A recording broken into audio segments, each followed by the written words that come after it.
Hola a todos, bienvenidos a un video de farmacología y en esta primera parte, como bien dice acá, lo vamos a dividir en dos. Vamos a intentar descubrir las terapias para las principales patologías y enfermedades cardiovasculares. Como ustedes van a poder ver, muchas de las drogas y muchos de los fármacos que vamos a estar hablando en este video, lo podemos ver siendo utilizado para la hipertensión arterial, pero luego lo podemos ver ser utilizado como antiarrítmico o inclusive en algunos casos como soporte para la terapia en caso de insuficiencia cardíaca. Por lo tanto, es muy importante que así como este video y la parte 2 puedan verlos para que puedan tener esas conexiones que vamos a ir haciendo entre las diferentes terapéuticas de dichas enfermedades. Y evidentemente como médicos es muy importante que nosotros no solo nos enfoquemos en aprendernos el nombre de una droga y aprendernos sus características químicas solamente, sino que ustedes ya vienen de aprender las enfermedades, las fisiopatologías y ahora enfocándonos en esas enfermedades, vamos a ver diferentes formas de cómo manejarlas. No solamente el enfoque de utilizar medicamentos, sino que otras cosas podemos ir haciendo también para tratar las diferentes condiciones. A manera de recordatorio, cosas que ustedes ya vieron en fisiología, el corazón es una bomba. Una bomba no porque sea chulo ni nada por el estilo, sino porque nos estamos refiriendo a su función de bomba. Si recuerdan el video que tuvimos de fisiología, van a recordar que hablamos que esta era posiblemente una de las funciones que tenía el corazón, que se había mantenido por más tiempo desde inclusive antes de nacer, la función de bombeo de sangre, que básicamente lo que significa es hacer llegar la sangre a los diferentes tejidos y células del cuerpo. A pesar de que pudieran cambiar mecánicas de cómo funciona el corazón, las válvulas, las cámaras cardíacas durante la vida fetal, la vida extrauterina, generalmente la función de bomba permanece siendo la misma. También podemos ver aquí, pero a partir de esto mismo, que bombea sangre a través de un sistema de vasos sanguíneos que tiene una capacidad y volumen limitado. Cuando tú vas a la tienda a comprarte unos pantalones, usualmente tú quieres que esos pantalones sean de un tamaño en específico, porque si te lo compras más pequeño, pues no va a poder pasar por ahí. Y esto mismo pasa con los vasos sanguíneos. Los vasos sanguíneos pueden dilatarse hasta cierta medida, pero hay un límite. Y si hay más volumen de lo que los vasos sanguíneos pueden soportar, eso también va a traer consigo consecuencias patológicas. También nos dice que hay un sistema de conducción eléctrica que mantiene un ritmo regular. En fisiología, ustedes aprendieron todo aquello del potencial de acción, todo aquello de cómo las células marcapasos especiales se generaban ese propio potencial de acción con esa capacidad autorrítmica, capacidad que solamente tienen esas células. ¿Okay? Y por lo tanto, hay un área, una parte de estas células, por así decirlo, que es la que tiene el control, siendo así el nodo sinoatrial. Cuando no es el nodo sinoatrial que lleva el ritmo de cómo deben ocurrir estos eventos, pues entonces vamos a tener una arritmia. Y por último, las células del miocardio requieren oxígeno. La parte más gruesa del corazón, ustedes lo vieron en histología, ya están cansados de verlo en los diferentes lugares. Incluso vieron enfermedades en fisiopatología que envuelven el miocardio, la causa número 1 de muerte en el mundo, el infarto agudo al miocardio, se da generalmente, ¿por qué? Porque les deja de llegar nutrientes al músculo cardíaco, alias el miocardio. Por lo tanto, ese músculo cardíaco va a requerir oxígeno, no porque sí, sino porque recuerden que se tiene que estar contrayendo todo el tiempo, eso va a consumir energía, y recuerden que el oxígeno, evidentemente, va a ayudar a catalizar la glucólisis aeróbica para la formación del piruvato y, por supuesto, el inicio del ciclo de Krebs y, por lo tanto, la formación de energía.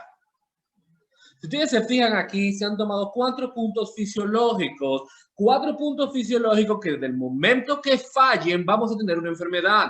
Número 1, si el corazón no funciona como bomba, fallo cardíaco. Número 2, si por algún tipo de razón el volumen es mayor que la capacidad del vaso, hipertensión arterial. Aquí tenemos también número 3, aunque diga 4, el sistema de conducción cardíaco alterado, arritmia cardíaca y por último, evidentemente aquí, lo que es las cardiopatías isquémicas, en las cuales ustedes aprendieron la angina y el infarto agudo al miocardio. No son las únicas, pero aquí en terapéutica nos vamos a enfocar en esas dos. Elaborando en eso mismo, aquí bien vemos que la insuficiencia cardíaca ocurre cuando el corazón ya no puede bombear suficiente sangre para satisfacer las demandas metabólicas del cuerpo. Y dice que al igual que cualquier bomba mecánica, el corazón falla cuando funciona demasiado durante un largo periodo de tiempo. Esto es interesante porque yo siempre hago hincapié en esta parte. Generalmente, cuando hablamos de insuficiencia cardíaca, podemos solamente pensar a que el problema siempre va a ser primario del corazón. Pero si ustedes leen la definición, eso abre un espacio para otras cosas. Por ejemplo, dice, ocurre cuando el corazón ya no puede bombear suficiente sangre para satisfacer las demandas metabólicas del cuerpo. Y que entonces puede dar de 2 caminos. Posiblemente el más común que nosotros aprendemos, ¿cuál es? Que el corazón tenga algún tipo de problema y ya no pueda bombear de manera adecuada. Por ejemplo, en pacientes que sufren de un infarto, sobreviven y ese tejido infartado, como ustedes saben, no va a regresar a funcionar y por lo tanto la capacidad de bombeo cardíaca disminuye considerablemente.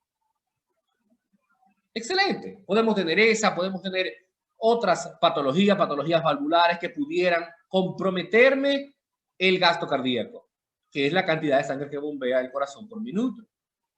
Pero ustedes también aprendieron en fisiopatología, especialmente cuando veían a la tiroides, que el hipertiroidismo también te puede llevar a insuficiencia cardíaca.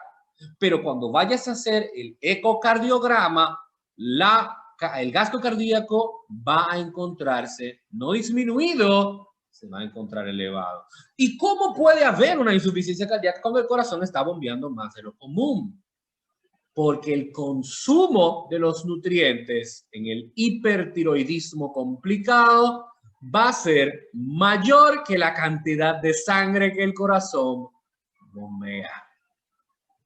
Y esto es interesante porque esto también es insuficiencia cardíaca, pero el corazón no tiene un problema primario. Número 2, la hipertensión arterial. La hipertensión arterial en términos fisiopatológicos, y yo sé que ustedes vienen de fisiopatología, ustedes son unos expertos en esto, generalmente se debe a 2 razones. Mucho volumen, mucha sangre en un espacio reducido o por algún tipo de razón un espacio que está muy reducido, más reducido de la cuenta. Es decir, hipervolemia o vasoconstricción.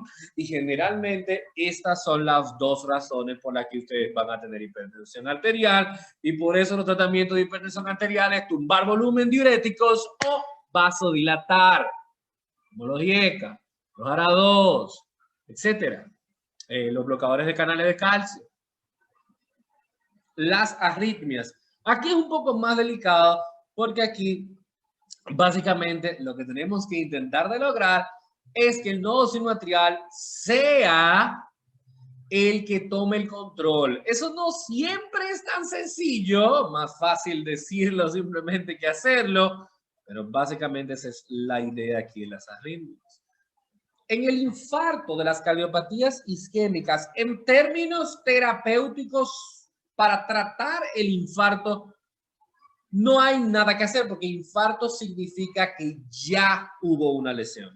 Infarto significa que ya hubo necrosis. Y ni con las esferas del dragón la van a poder revivir. Por lo tanto, aquí el tratamiento ya es más de soporte, de vigilancia, pero si tú quieres tratar algo y evitar que ocurra el infarto, esa oportunidad la vas a tener con la angina. Y con la angina, pensé que se dividía en tres: estable, inestable y variable o de Prince Metal. Y lo bueno en general es que las tres anginas generalmente llevan en su mayoría la misma terapia farmacológica. Y básicamente la angina es la forma en la que el corazón indica que algunas de sus células no están recibiendo suficiente oxígeno. Y recuérdense que al no recibir suficiente oxígeno, la glucólisis ya no va a ser aeróbica, sino que va a ser anaeróbica, se va a formar ácido láctico y ahí tienen su dolor, ¿verdad? Su dolor torácico opresivo retroesternal. Usualmente, no siempre, usualmente asociado a una actividad de ejercicio o actividad física. Acá, de manera resumida, podemos ver qué podemos hacer con el fallo cardíaco o la insuficiencia cardíaca. Y básicamente, lo primero con el fallo cardíaco posiblemente que tú quieras hacer, y en la mayoría de los casos que vamos a querer hacer, es mejorar la inotropía del corazón. Si ustedes recuerdan, eso de inotropía significa, en buen español, mejorar la contractibilidad del miocardio. Hacer que el músculo se contraiga más fuerte. Suena como una buena idea en un corazón deficiente. ¿Saben lo que podemos utilizar? Podemos utilizar medicamentos como la digoxina. La digoxina aumenta la entrada de calcio en las células del miocardio. Recuérdense que el calcio es vital para el proceso de deslizamiento de los filamentos. Recuerden, fisiología, troponina, tropomiosina. Acuérdense de eso. La digoxina, un digitálico, lo vamos a ver más adelante, no se preocupen.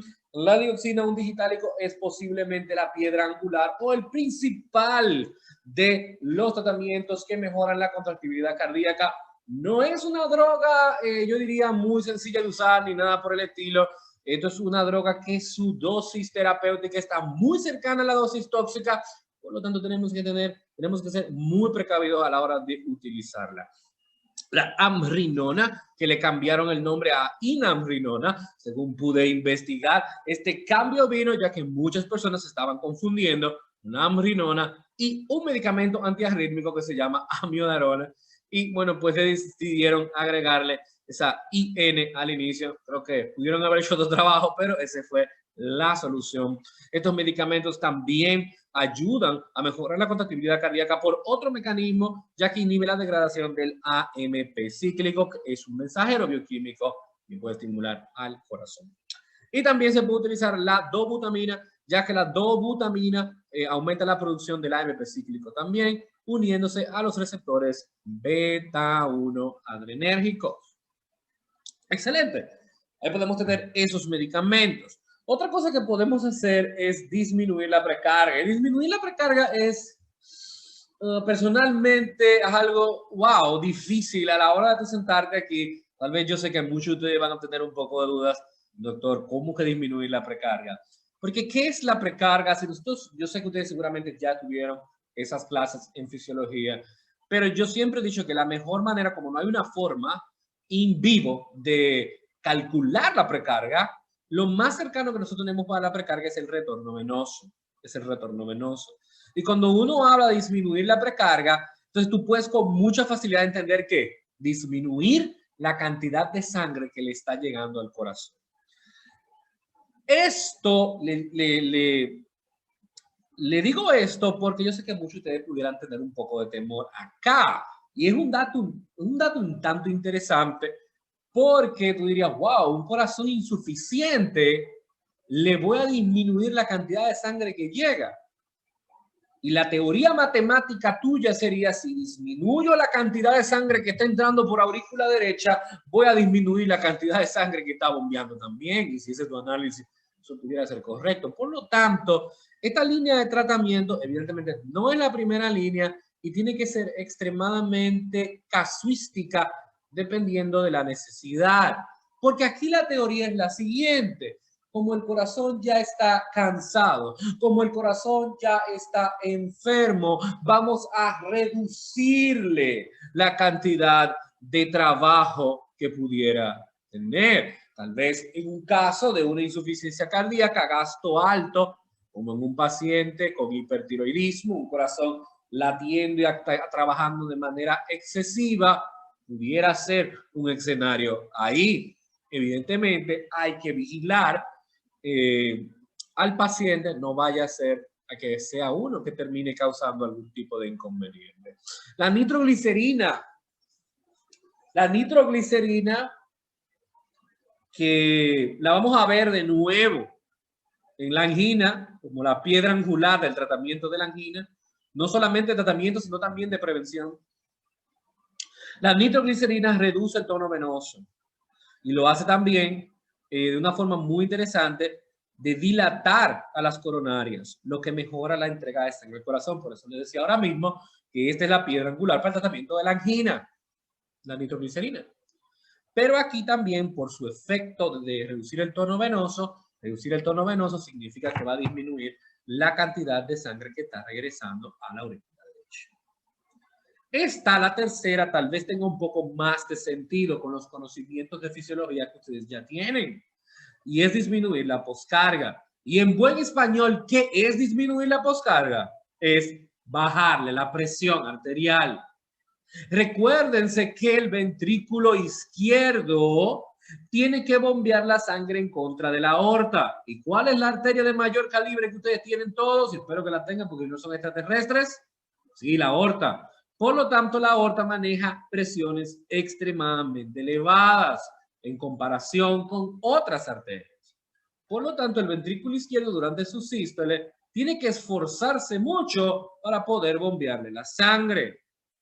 Por lo tanto, una teoría es, oye, vamos a disminuirle el trabajo de bombeo a este corazón enfermo con insuficiencia cardíaca y por lo tanto, que yo le dije ahorita que era lo que se podía hacer, o quitar volumen o dilatar los vasos. ¿Y cuáles son las drogas aquí? Diuréticos y el captopril, que es un inhibidor de la enzima convertidora de angiotensina. Y si ustedes regresan para atrás en fisiología, recuérdense que la enzima convertidora de angiotensina es la que transforma a nivel pulmonar la angiotensina 1 en angiotensina 2. Y si recuerdan eso, la angiotensina 2 es uno de los vasoconstrictores más potentes que tiene el cuerpo al lado de la endotelina 1. Y si tú estás bloqueando la formación de un vasoconstrictor, eso quiere decir que vas a tratar la hipertensión. Los diuréticos para tumbar volumen y los IECA, inhibidores de la enzima convertidora de angiotensina. Pongo captopril aquí, es la primera molécula.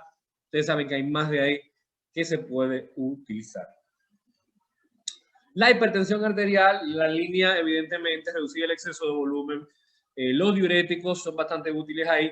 Y yo sé que ustedes se están llamando la atención. Ok, doctor, yo puedo entender un diurético haciendo que yo pierda volumen.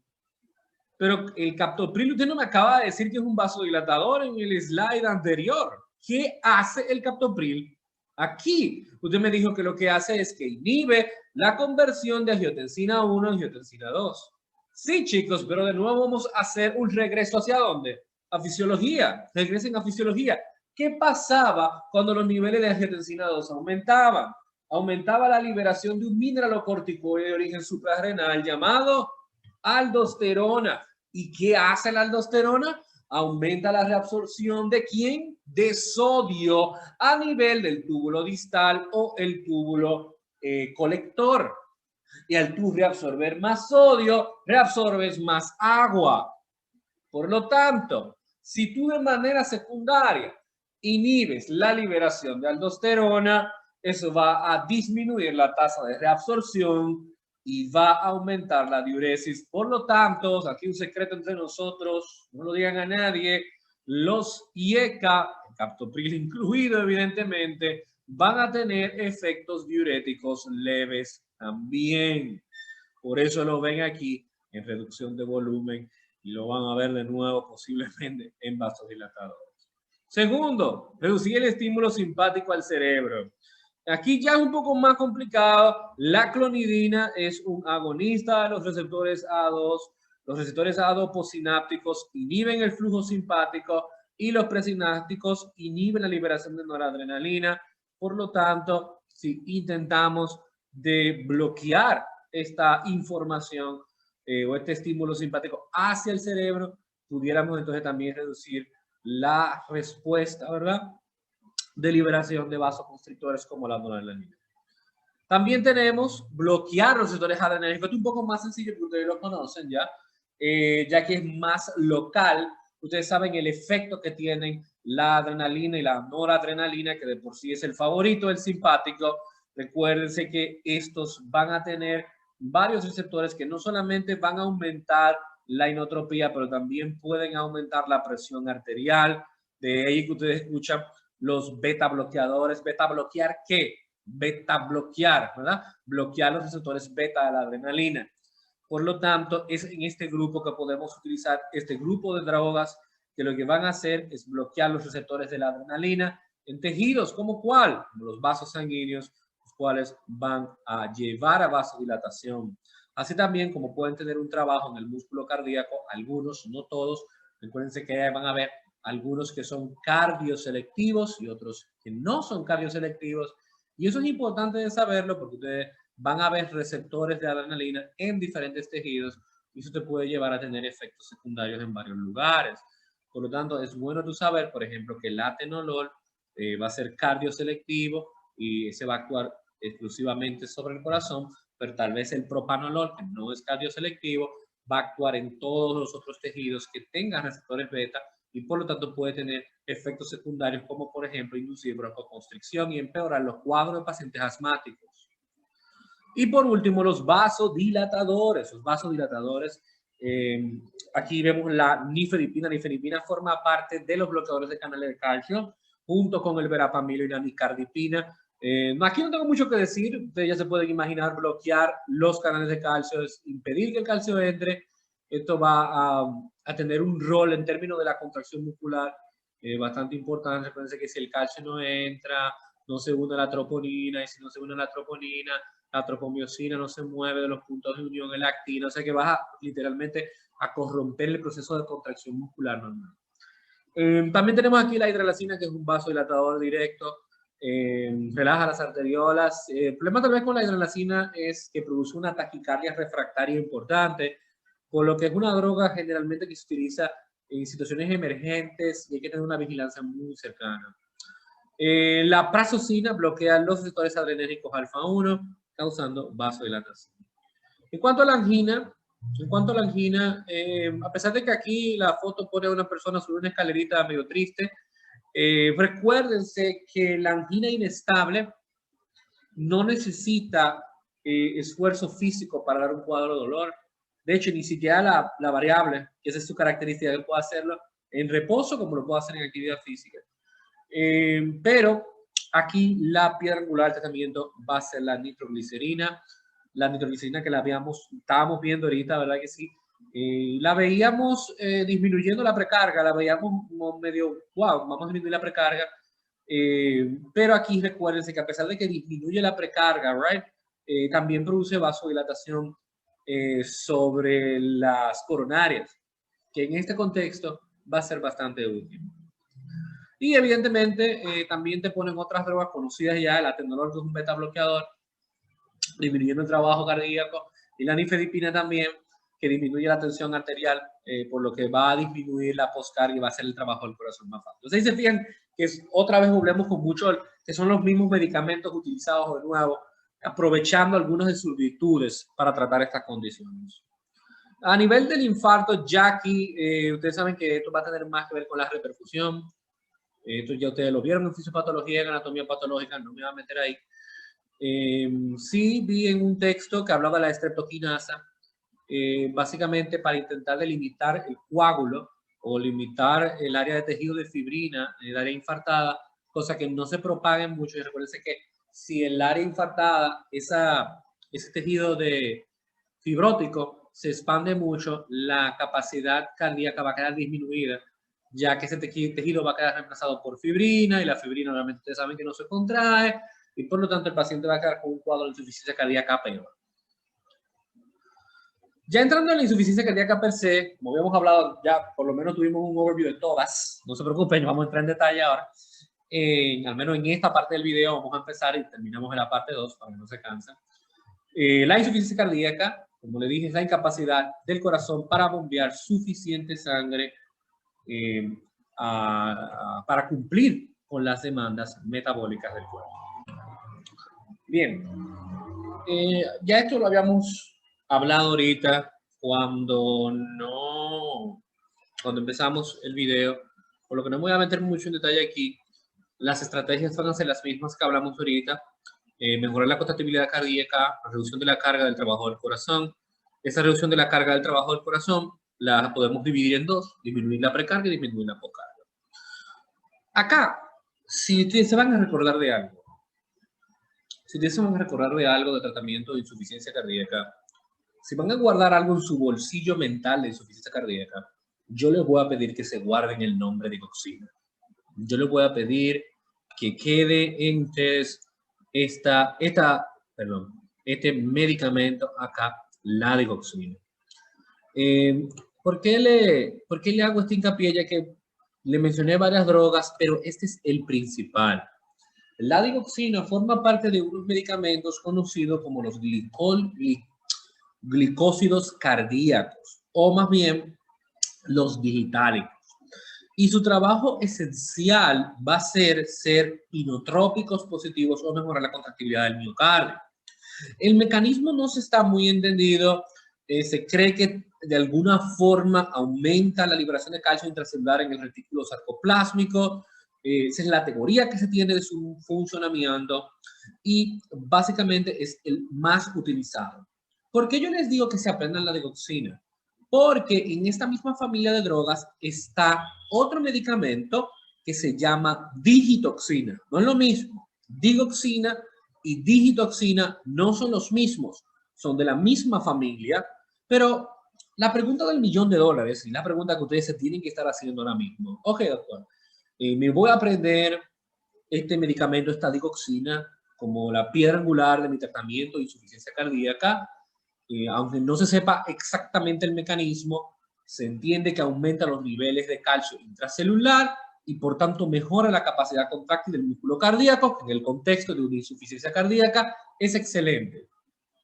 Ahora bien, usted nos dice que hay otro medicamento que es la digitoxina. Y aquí los textos siempre nos hacen una diferencia muy interesante. ¿Por qué la digoxina más que la digitoxina? Y usualmente es por razones farmacocinéticas, que posiblemente ustedes conocieron, tal vez sí, tal vez no, cuando estaban dando farmacología. Al comparar las dos drogas, alias la digoxina y la digitoxina, la teoría principal es asociar más y más tiempo con la digitoxina. Vamos a ver específicamente a qué se refieren con eso. La digitoxina tiene una vida media más larga que la digoxina.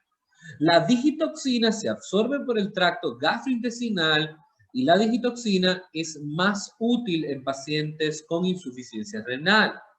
La digitoxina también guarda más afinidad con las proteínas transportadoras y la digitoxina se metaboliza en mayor manera antes de ser excretada, mientras que la digoxina no es metabolizada.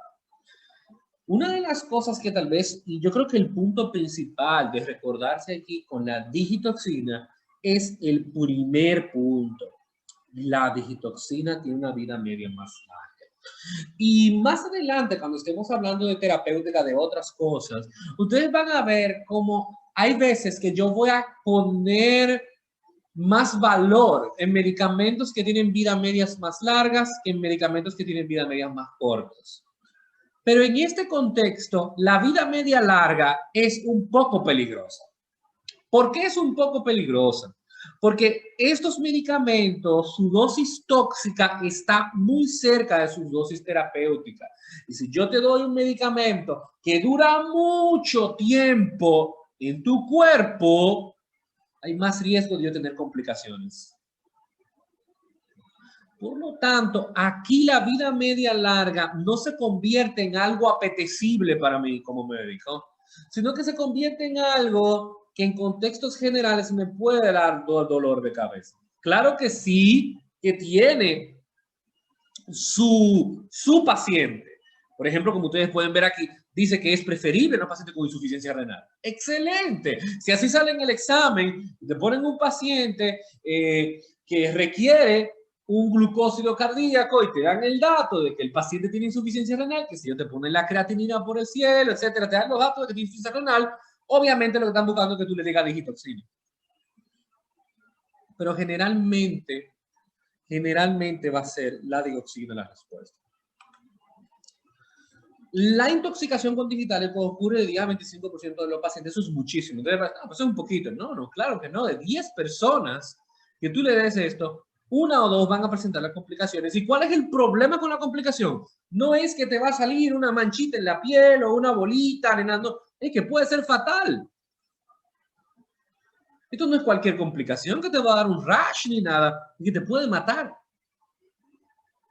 Más frecuentemente, estas complicaciones aparecen en pacientes que están utilizando diuréticos tiacídicos o diuréticos ahorradores de potasio. Ustedes saben que ambos medicamentos son medicamentos muy comunes en pacientes que sufren de insuficiencia cardíaca. ¿Por qué? Porque generalmente los pacientes con insuficiencia cardíaca, al tener un fallo de bomba, están edematizados o pueden llegar a ser, o pueden ser hipertensos, y los diuréticos tiacídicos se vuelven muy buenos ahí. Y como ustedes saben, los diuréticos, ambos los tiacídicos y los de ASA, producen pérdida masiva de potasio, por lo tanto es muy común acompañarlo con un ahorrador de potasio. Entre los signos cardíacos de intoxicación están las arritmias, debido a una automaticidad aumentada. Pueden aparecer despolarizaciones espontáneas, bloqueos cardíacos parciales o completos, debido a los efectos del lentecimiento en el nodo AB. Recuerden que el nodo AB es el que básicamente crea los sincitios auriculares y ventriculares al crear un retraso en el potencial de acción entre las aurículas y los ventrículos. Pero no solo es a nivel cardíaco, sino que a nivel gastrointestinal el paciente va a no querer comer, el paciente va a presentar náuseas, vómitos y diarrea. A nivel del sistema nervioso va a tener muchos sueños, va a estar cansado, alteraciones visuales como visión borrosa y diplopía, así también como halos que aparecen alrededor de los objetos. Además de que también el paciente puede presentar desmayos debido a la hipotensión. Ahora bien, ¿cuál es la mejor forma? Yo creo que sería tal vez el slide más importante. Es cuál es la mejor forma para prevenir que el paciente se me intoxique. Entonces, yo no quiero que se me intoxique el paciente, pero usted me está diciendo que este es el medicamento que usted quiere que yo me aprenda y me está diciendo también que puede matar a una gente. Hay una dualidad complicada aquí. Usted quiere que me aprenda este medicamento, pero este medicamento mata. La mejor forma de prevenir la intoxicación por los glucósidos cardíacos, es decir, la digoxina y, ¿por qué no?, la digitoxina también, es observando cuidadosamente y ajustando la dosis de cada paciente. O sea, no es simplemente toma ahí, bye bye, no mañana. Hay un uso de dosis de carga. Generalmente, si tú haces el cálculo de la dosis que le toca al paciente, no empieces con la dosis máxima. Prefiere empezar con la dosis mínima e ir aumentándola, que viceversa. No quieras dar una dosis tan alta que luego tengas que disminuir. Siempre mejor ir aumentando poco a poco. Restauración de los niveles normales del potasio en pacientes hipopotasémicos. Muy importante. Puedes medir los electrolitos, ver que los niveles de potasio estén bien. Si necesita arreglar los niveles de potasio, arréglalos, porque utilizar la digoxina en pacientes con hipopotasemia puede ser peligroso. Y la restauración de los niveles de cationes normales en pacientes hipomagnesémicos o que puedan tener elevación de los niveles de calcio. Básicamente lo que podemos hacer es utilizar un anticuerpo que se crea, la digoxina inmune FABS, anticuerpo básicamente, que básicamente lo que va a inducir es que estos anticuerpos se sensibilicen contra la digoxina que ya tiene el paciente inoculada y, bueno, pues sean destruidas por el sistema inmunológico y eliminadas a través de la orina. ¿Cómo funciona? ¿Cómo funcionan los glucósidos cardíacos? La idea principal es que mejoran la entrada de calcio. La mayor cantidad de calcio intercelular mejora la capacidad de contracción. Eso va a llevar a un aumento del gasto cardíaco. Ustedes conocen esto de fisiología. Y de manera secundaria pueden aumentar la diuresis, debido a que esto va a mejorar también la tasa de filtrado glomerular un poco. Se puede usar para manejar la fibrilación y el flúter atrial, debido a que mejora la sensibilidad del nodo AB y la inhibición del vago. Esto es muy interesante, chicos, porque aquí están viendo la dioxina en otros roles, que no es simplemente el rol del medicamento de la insuficiencia cardíaca.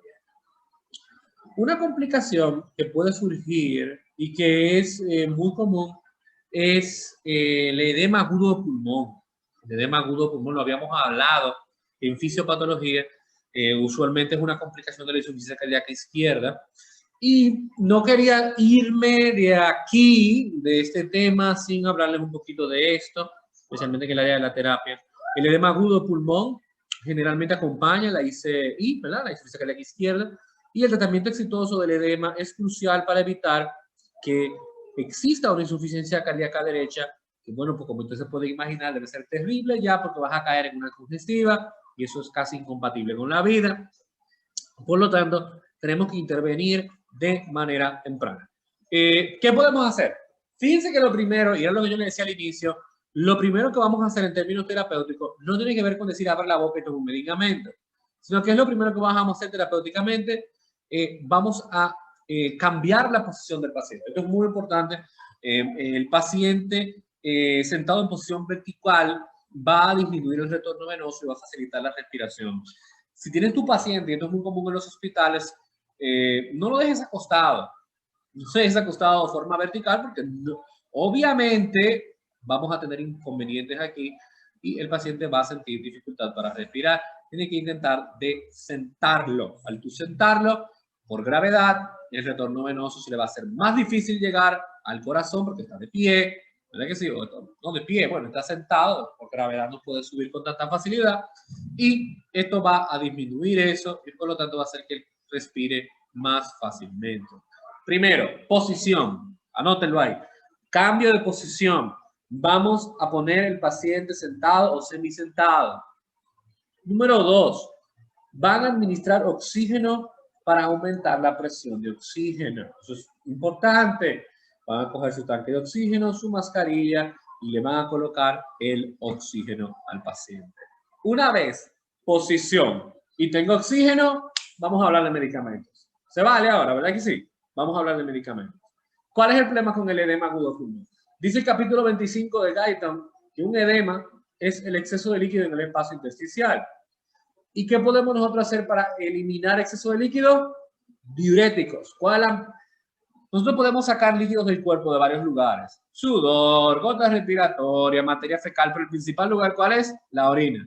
Por lo tanto, vamos a forzar a los riñones a sacar más. Diuréticos, vamos a ver que hay de muchos sabores, pero los diuréticos más potentes son conocidos como diuréticos de asa. ¿De asa por qué? Porque actúan en el asta de Henle, la parte ascendente. Y estos diuréticos son muy potentes y por lo tanto van a ser los más efectivos en esto. Entonces, que esto es una emergencia. Por lo tanto, utilizar la furosemida o la bumetamida va a ser muy útil aquí, ya que van a empezar a sacar todo ese exceso de líquido y evidentemente van a empezar a corregir el problema. Sin embargo, es la segunda droga la que muchas veces causa un poquito como de, ¿cómo así? ¿Para qué eso? Y ustedes pueden ver la morfina. Y ustedes dirán, ¿para qué a mí me interesa la morfina? Un opiáceo en un paciente con un edema agudo del pulmón. La morfina es un venodilatador que disminuye la precarga y esto es muy importante, la parte secundaria, reduce la ansiedad a través de sus acciones receptores opiáceos en el cerebro. Recuerden que este paciente se está ahogando. El edema agudo del pulmón es tener los pulmones llenos de agua. Es básicamente lo mismo que estar ahogándose en un mar o en un río. Por lo tanto, si tú disminuyes la ansiedad, el paciente no va a tener la tendencia a respirar más rápido, que empeora el cuadro. Esa combinación de diurético de asa y morfina no la olviden, porque le va a ser muy útil en estos cuadros. Y evidentemente se pueden agregar nitratos y broncodilatadores para reducir el daño isquémico y mejorar la ventilación, ya eso sería respectivamente según el caso. Posición, oxígeno, diurético de asa más morfina. ¿Ok? La ambrinona, yo la mencioné también ahorita en la insuficiencia cardíaca. La ambrinona inhibe una enzima que se llama fosfodiesterasa. No sé si ustedes recuerdan eso, pero la fosfodiesterasa es la enzima que elimina el AMP cíclico, por lo tanto, no va a haber una eliminación tan buena del AMP cíclico, y eso es bueno en este contexto, porque mientras más AMP cíclico tú acumules, mayor va a ser la entrada de calcio a la célula, y por lo tanto, vas a tener mejor contracción muscular. Esas mejoras esto va a mejorar evidentemente la contractibilidad, el volumen sistólico, la fracción de eyección, la tasa de velocidad sinusal, además de que disminuye la resistencia vascular periférica, por lo tanto baja la presión, se disminuye la resistencia vascular periférica, eso que la resistencia vascular periférica es la fuerza que se opone a la irrigación de un órgano, y por lo tanto a menor resistencia, menor presión, a mayor resistencia, mayor presión. Aquí va a disminuirla y por lo tanto va a bajar la presión también, por lo tanto va a tumbar la poscarga. Su principal indicación viene cuando un paciente con insuficiencia cardíaca es tratado con digoxina y no responde al tratamiento, siempre acompaña la digoxina. Esta línea es importante que ustedes la lean bien. Yo no le estoy diciendo que, le di digoxina y el paciente no mejoró, quitemos la digoxina y demos la ambrinona. No. Lo que está diciendo aquí es, utilizaste la digoxina de primera línea, no tuviste el éxito que andabas buscando terapéutico y vas a agregar la ambrinona para acompañar la digoxina. Nunca sola, al menos en el contexto de insuficiencia cardíaca. Efectos secundarios no deseables, intolerancia gastrointestinal, hepatotoxicidad, fiebre, y en un 20% se ha presentado trombocitopenia reversible. La milrinona también tiene el mismo mecanismo de la ambrinona, pero 20 veces más potente. La indicación es la misma, acompañar la dioxina en casos de poca respuesta, y tiene menos efectos secundarios. Se ha visto la cefalea, pudiera estar asociada a hipotensión, esa cefalea, y empeoramiento de la angina han sido reportados en pocos casos. O sea que el paciente le puede dar un dolor anginoso, aunque ha sido mínimo. ¿Y qué es el shock? El shock, como ustedes ya se lo pueden imaginar, viene de muchos sabores, puede venir de muchos sabores, y eso que ustedes me van a decir, sí, ¿cuál usted quiere? Hipovolémico, anafiláctico, séptico. Evidentemente, yo sé que me pueden decir muchos. El shock es evidentemente una afección potencialmente mortal, y independientemente de cuál sea la fisiopatología que ustedes hayan aprendido que pueda venir de ella, el problema es que los tejidos van a estar mal perfundidos y en consecuencia se vuelven isquémicos. El tratamiento consiste en mantener la oxigenación de los tejidos y apoyar la presión arterial y tratar la acidosis metabólica si es grave. El tipo de shock debe ser diagnosticado para que el problema subyacente sea tratado. O sea que sí es importante saber cuál es la causa que está llevando al shock en cualquier caso. Pero generalmente en el shock, uno de los medicamentos que más se utilizan son los vasopresores.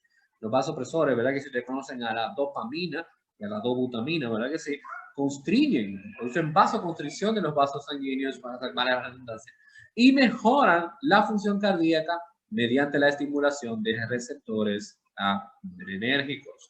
Se emplean cuando los líquidos intravenosos por sí solos no pueden mejorar la presión. Necesitas darle un yompeo extra al corazón y a los vasos sanguíneos para mantener la perfusión adecuada en los tejidos. Puede parecer extraño, y esto es muy interesante, me gusta esta línea, puede parecer extraño que los vasoconstrictores se utilicen en una condición caracterizada por mala perfusión. Piénsenlo bien, una vasoconstricción disminuye el flujo. Era, ¿para qué diaño estoy yo utilizando una vasoconstrictora para mejorarle la perfusión a alguien? De hecho, la mejoría en la presión venosa central es a menudo a expensas de daño isquémico a los tejidos periféricos. Miren, un sistema, no sé si ustedes aprendieron esto en fisiología, pero lo voy a repetir ahora, porque es lo que esta línea está haciendo referencia, esta línea del libro. Está haciendo referencia a un sistema de rescate que generalmente ustedes lo ven a nivel renal, que es donde explica este tema, y es que cuando hay situaciones de falta de sangre o hay situaciones de falta de volumen, el cuerpo va a intentar rescatar el cerebro y el corazón. Y por lo tanto, a través del sistema nervioso simpático va a producir una vasoconstricción periférica y los riñones van a disminuir su tasa de filtrado glomerular para no perder más volumen. Por eso es que los pacientes no orinan cuando están en esa condición, o orinan menos. Y la idea aquí es, todo el mundo se va a sacrificar para que toda la sangre sea enviada a los puntos principales del cuerpo. Y eso lo hace utilizando vasoconstrictores. Así que esta línea de tratamiento va a mejorar la presión, pero va a tener su precio. Por eso ustedes vieron aquí atrás que decía, el tipo de shock debe ser diagnosticado para tratar la causa subyacente. La dobutamina y la dopamina no van a corregir la causa del shock, sino que van a controlar el daño que produce el shock. No sé si me entienden ahí en esa línea. Porque si, por ejemplo, es un shock anafiláctico, tú tienes que buscar tratamiento para corregir la reacción alérgica de hipersensibilidad. Si es un shock séptico, la misma línea, intentar de corregir con antibióticos. Si es un shock hipovolémico, ponle sangre, ponle fluidos. La dopamina en dosis bajas es el agente preferido para tratar el shock. Dosis renales o dosis pequeñas, que es lo mismo. Dosis renales es una expresión que le encontré en los libros y que, según tengo entendido, los internistas lo utilizan para hablar de dosis pequeñas. Le dicen así. La dopamina dilata los vasos renales mediando por el receptor de la dopamina al tiempo que va a producir vasoconstricción en otros tejidos. La norepinefrina y la dopamina en dosis altas contraen todos los vasos, incluidos los del riñón y el cerebro. Además, ambos agentes mejoran la función cardíaca al poder estimular directamente los receptores adrenérgicos, y la dopamina es más potente que la norepinefrina en ese sentido de estimular al corazón. La dobutamina y el isoproterenol bien se utilizan en el shock cardiogénico porque mejoran la contractilidad del miocardio, y estos agentes están contraindicados cuando el shock se debe a hipovolemia más que a insuficiencia cardíaca, ya que no tienen efectos vasoconstrictores directos, es decir, que la dobutamina y el isoproterenol actúan más sobre el corazón que sobre los vasos sanguíneos. Por eso es que dice que su indicación que va a ser mayor en casos cardiogénicos. La dobutamina prefiere los receptores beta 1 y en dosis bajas o moderadas aumenta la contractibilidad sin llevar a un aumento exagerado de la frecuencia cardíaca y tensión arterial, y es menos probable que se asocie a hipertensión cuando se compara con la dopamina, que, como ya le dije, no se relaciona con los receptores dopaminérgicos para inhibir la liberación de norepinefrina. Se puede utilizar para tratar fallos cardíacos agudos, pero que son potencialmente recuperables, como lo ocurre durante la cirugía cardíaca o en caso de choque séptico o cardiogénico. Se puede utilizar en caso de insuficiencia cardíaca congestiva para incrementar el rendimiento del corazón, y también es usada en la realización de pruebas de inducción de isquemia miocárdica, como lo es la ecocardiografía de estrés, empleándose debido a sus efectos citotrópicos y cronotrópicos en pacientes no agudos en lo que se sospeche que hay una cardiopatía isquémica. Entre los efectos secundarios está el dolor tipo anginoso, la taquicardia y la hipertensión. Empezando tal vez la parte más larga de trastornos hipertensivos, fíjense que en primer lugar vamos a hablar de los diuréticos. Los diuréticos pueden ser de asa, ahorradores de potasio, osmóticos y tiacídicos. De nuevo, tiacídicos de asa, ahorradores de potasio, osmóticos. Los diuréticos tiacídicos inhiben la reducción de sodio y cloruro en el asa a ascensión gruesa, lo que produce una diuresis leve, y los suplementos de potasio pueden ser necesarios. Por eso le dije ahorita que es común que se utilicen ahorradores de potasio acompañados a los tiacídicos. Por mucho tiempo los diuréticos tiacídicos formaron parte del tratamiento de primera línea para hipertensiones leves de manera ambulatoria. Generalmente lo que he visto hoy en día es que eso usualmente se le ha entregado a los TIECA, a los inhibidores de enzima convertidora de angiotensina. Los diuréticos de asa son los más potentes, lo vimos ahorita cuando estábamos hablando de edema agudo del pulmón. Son mucho más potentes, no solo que la tiazida, sino en general. Y deben utilizarse ya que, con mucha precaución, ya que estos medicamentos pueden deshidratar a alguien y por lo tanto pueden llevar también a la pérdida excesiva de potasio y llevar a hipopotasemia. Por lo tanto, generalmente hay que vigilar el potasio y dar suplementos de potasio a nuestros pacientes.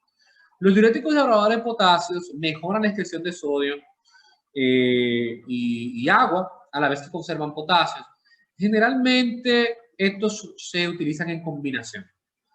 Si estamos utilizando para esta meta, es en combinación. Hay uno de ellos que puede tener un efecto para tratar una patología hormonal que vamos a hablar más adelante. Los diuréticos osmóticos, solo hay que aprenderse uno, el manitol, y el manitol se utiliza mucho en pacientes que tienen edema cerebral. Básicamente extraen agua hacia la orina sin interferir con la secreción o absorción de iones en el riñón. Aquí en esta imagen pueden ver el glomérulo, ¿verdad que sí? El túbulo contorneado proximal, el asa descendente de Hemler, ascendente de Hemler, túbulo distal y colectores, y pueden ver dónde actúan cada uno. Por ejemplo, aquí en este ladito acá, ¿verdad? En la parte ascendente pueden ver a los diuréticos de asa. Aquí ya al final, ¿verdad? Del asa de Hemler, al inicio del túbulo contorneado distal, pueden ver las tiacidas. Y ya aquí al final, ¿verdad? Pueden ver los ahorradores de potasio. La hidroclorotiazida inhibe la resorción de sodio y cloro en la porción ascendente gruesa del asa de Hemler y la primera porción del túbulo contorneado distal. La pérdida es 3 veces mayor de sodio, potasio y cloro, aumenta la diuresis, ustedes lo saben. Es el agente ideal para iniciar monoterapia antihipertensiva. De nuevo, eso ha cambiado mucho. Se puede utilizar para tratar edemas crónicos, hipercalcuria idiopática, ya que se puede utilizar para disminuir la diuresis también en pacientes con diabetes insípida nefrogénica. Eso es un poco extraño, y hago hincapié que de hecho lo puse acá también en el slide, y es, caray, doctor, pero espérese un momentico, la diabetes insípida nefrogénica, yo recuerdo que es que los riñones pierden la capacidad de reaccionar a las acciones de la hormona antidiurética. Por lo tanto, estos pacientes van a orinar mucho y se van a deshidratar. ¿Cómo usted me va a decir a mí que el tratamiento de una enfermedad donde se orina mucho es un diurético? Está raro, ¿verdad que sí?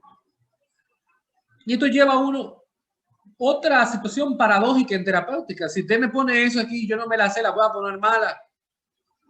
Ya que lo que se entiende aquí, o dice, parece paradójico tratar una diuresis extrema con un diurético. Por supuesto que parece paradójico. Y se desconoce el mecanismo exacto de acción. Pero los diuréticos diacídicos disminuirán la resorción distal de túbulos renales de sodio y agua. Y eso va a causar diuresis.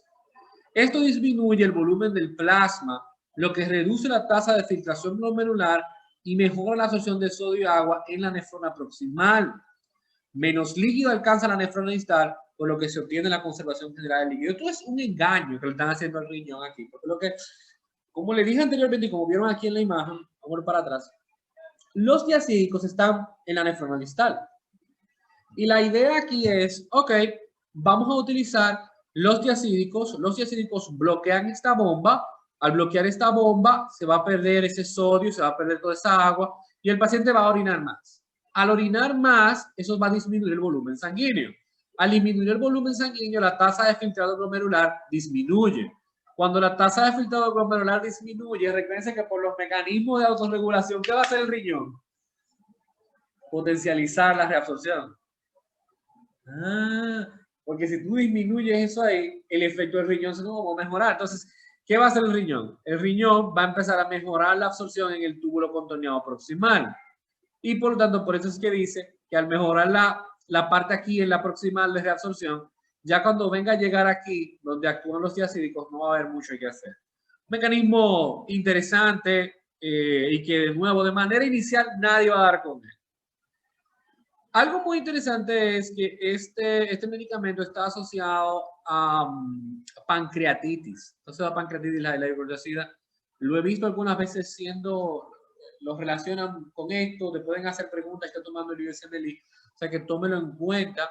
También se asociado a hipocalemia, hiponatremia, a hiperglicemia también, a hiperuricemia, oliguria, anuria, debilidad muscular, no se utiliza en el embarazo, disminuye el flujo placentario y a distrés gastrointestinal. La furosemida, que es posiblemente el diurético de asa más conocido que hay, inhibe la absorción de cloruro en la porción ascendente gruesa del asa de Hemler, es una pérdida masiva de potasio, generalmente hay que ayudar el potasio cuando estamos utilizando este medicamento, y es el diurético de preferencia en pacientes con una tasa de filtrado glomerular disminuido y en emergencias hipertensivas también, en el edema agudo de pulmón y en caso de que tú quieras movilizar grandes cantidades de líquido, como lo es el mismo edema de pulmón. Rara vez se puede utilizar para disminuir los niveles séricos de potasio, o sea que a pesar de que él tumba el potasio, si el paciente tiene hipercalemia, este no es el medicamento para utilizarse, porque no solamente vas a disminuir el potasio, sino que lo vas a deshidratar completamente, o sea que no es una buena idea. Entre los efectos adversos es la hiponatremia, la hipocalemia, la deshidratación, puede tumbarte la presión, producir hiperglicemia también, produce un daño a nivel del nervio auditivo, toxicidad y evidentemente hipovolemia. El ácido teacrínico, yo nunca lo he visto, pero siempre lo he escuchado mencionar, es otro de los diuréticos de ASA, lleva el mismo mecanismo, no hay mucho que aprender acá, se usa oral para el edema y endovenoso para el edema agudo de pulmón, son las únicas dos indicaciones que le he visto. Y entre los efectos adversos es que es el más ototóxico, produce más daños a nivel del oído que lo que hacen los anteriores. Produce más distrés gastrointestinal y también después de ahí es similar a la furosemida, o sea que es una versión mala de la furosemida. Y la bumetanida es el más potente de todo, se puede utilizar oral para el edema y endovenoso para el edema pulmonar. Si se fijan, ni la bumetanida ni el ácido teacrínico guarda la indicación para la hipertensión que tiene la furosemida. La furosemida es la única que ustedes vieron que se utiliza por emergencias hipertensivas. Ustedes no han visto al etacrínico ni han visto a la bumetanida en esa indicación. Son para edema. Entre los efectos adversos es similar a la furosemida y no se ha reportado toxicidad, que es una buena noticia, porque como vieron, el etacrínico y la furosemida lo tienen, esta no lo tiene, y evidentemente sí a altas dosis se ha asociado a dolores musculares. Entre los ahorradores de potasio tenemos la milorida. La milorida directamente aumenta la excreción de sodio y disminuye la de potasio en el túbulo distal. Se utiliza junto con otros diuréticos, generalmente no se utiliza solo ninguno, de ellos se utilizan solos. Puede utilizarse para corregir en algunos casos la alcalosis metabólica y puede tener algunos efectos como la hipercalemia, obviamente, depresión de agua y sodio, y en los pacientes con diabetes mellitus puede ayudar a desarrollar intolerancia a la glucosa. O sea que en los pacientes diabéticos hay que tener un poquito de cuidado porque al utilizar la milorida, el paciente pudiera aumentar sus requerimientos de insulina o de la hipoglicemia antes respectivamente que utilizar. Yo le había mencionado ahorita que había un medicamento que tenía una indicación, uno de estos ahorradores de potasio que tenía una indicación por una patología hormonal y es la espironolactona. Es un antagonista de la aldosterona, pero no solo se quede ahí, ya que a pesar de aún ser un antagonista de la aldosterona, también tiene efectos antiandrogénicos. Y esto es muy importante porque lo vamos a ver ahora. De hecho, la espironolactona es posiblemente de todos los ahorradores de potasio que ustedes más van a escuchar y más van a ver. Sus acciones son similares a la milorida y se puede usar junto a los tiacídicos para tratar el edema, como en caso de insuficiencia cardíaca congestiva, cirrosis y síndrome nefrótico, las tres enfermedades con fallo de goma, como pueden ver ahí. Y se puede utilzar para diagnosticar y tratar el hiperaldosteronismo. Independientemente de eso, los efectos adversos son similares a la milorida. Lo único que tiene este medicamento es que también puede causar alteraciones endócrinas. Esto es interesante porque él es antiandrogénico, eso no se puede olvidar. De hecho, la espironolactona en pacientes con hirsutismo, y ustedes dirán, ¿qué diaño es eso?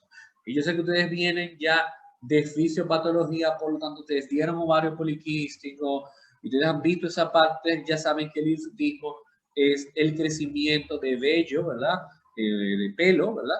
En un patrón androgénico. Y generalmente, así como ven ahí el acné y la piel grasosa, estas son problemáticas de exceso de andrógenos. Y por lo tanto, la espironolactona se puede utilizar para tratar el acné, la piel grasosa y el hirsutismo. Pero ¿cuál es la otra cara de la moneda? Un antiandrogénico, un hombre, lo puede llevar a producir ginecomastia, que es el crecimiento de las glándulas mamarias. ¿Sí? O sea que lo que en un momento puede ser bueno, para otro puede ser malo.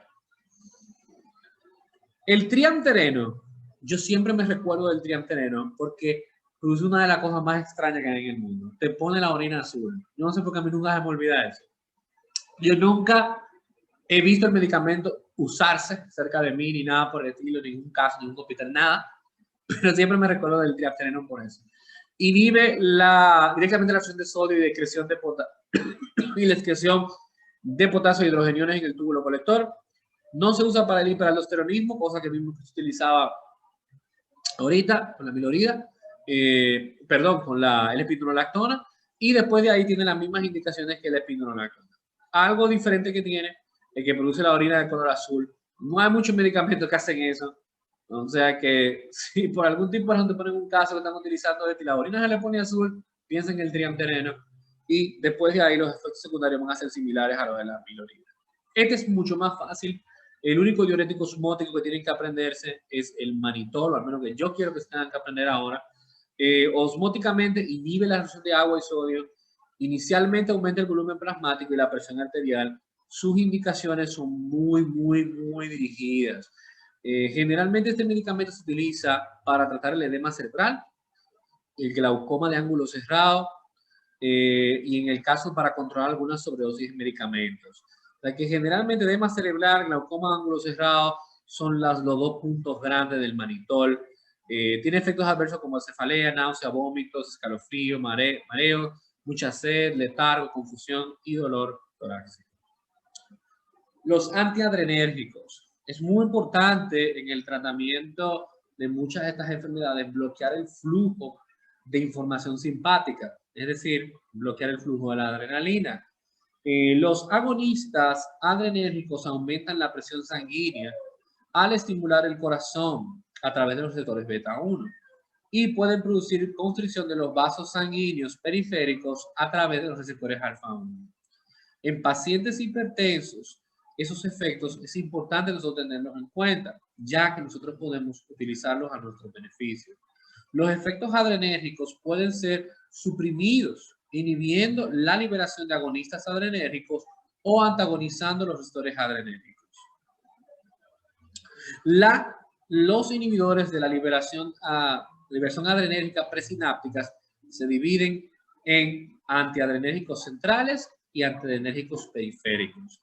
Los centrales previenen el flujo simpático o adrenérgico del cerebro al activar los receptores alfa-2 inhibidores. Eso va a reducir el estímulo simpático y los agentes que estimulan la predisposición parasimpática. Por lo tanto, la lista de efectos no deseados se asemeja a las acciones parasimpáticas.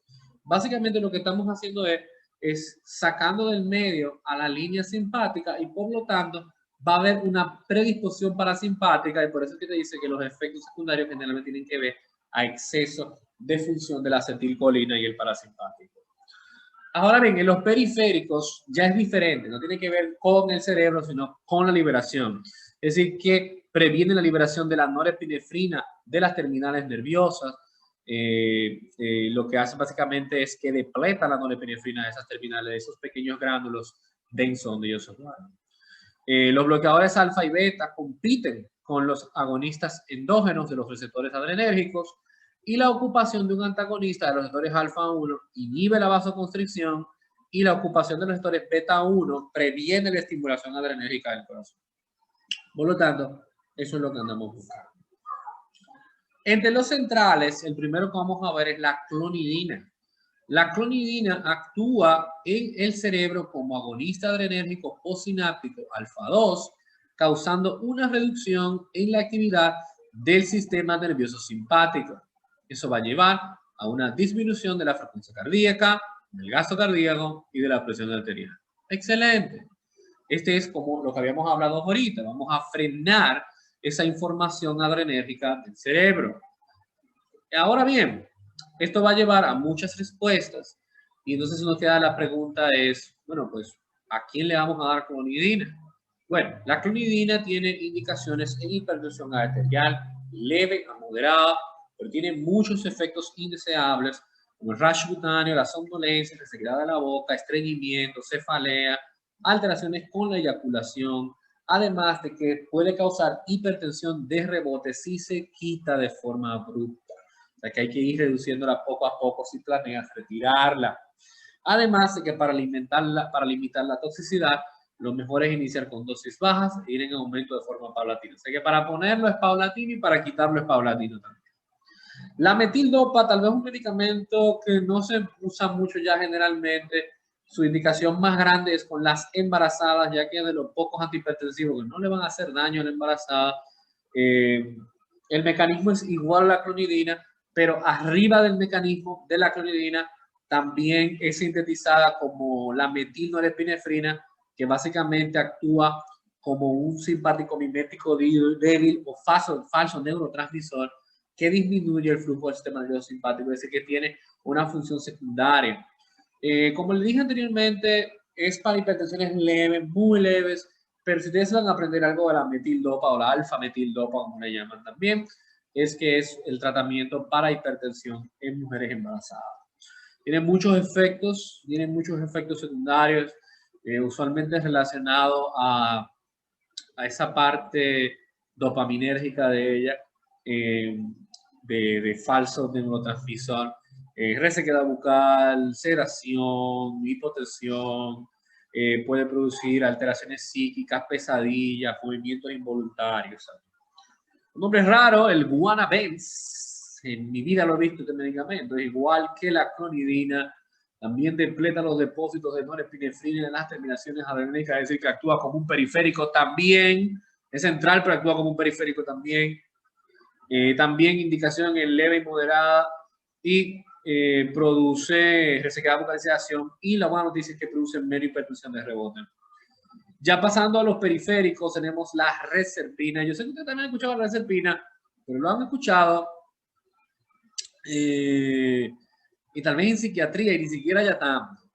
Parcialmente depleta los depósitos de catecolamina en el sistema nervioso periférico.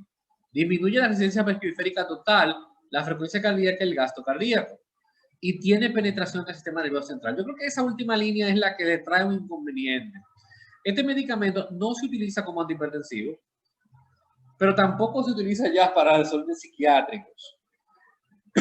Este medicamento puede producir una predominancia parasimpática que lleva a bradicardia, diarrea, broncoconstricción, además de que disminuye el gasto cardíaco, produce hipotensión postural debido a la depresión de la norepinefrina, se ha asociado a úlceras pépticas también, se ha asociado a depresión suicida, a alteración en la eyaculación y a ginecomastia también. Este medicamento, en términos de antihipertensivo, para nada.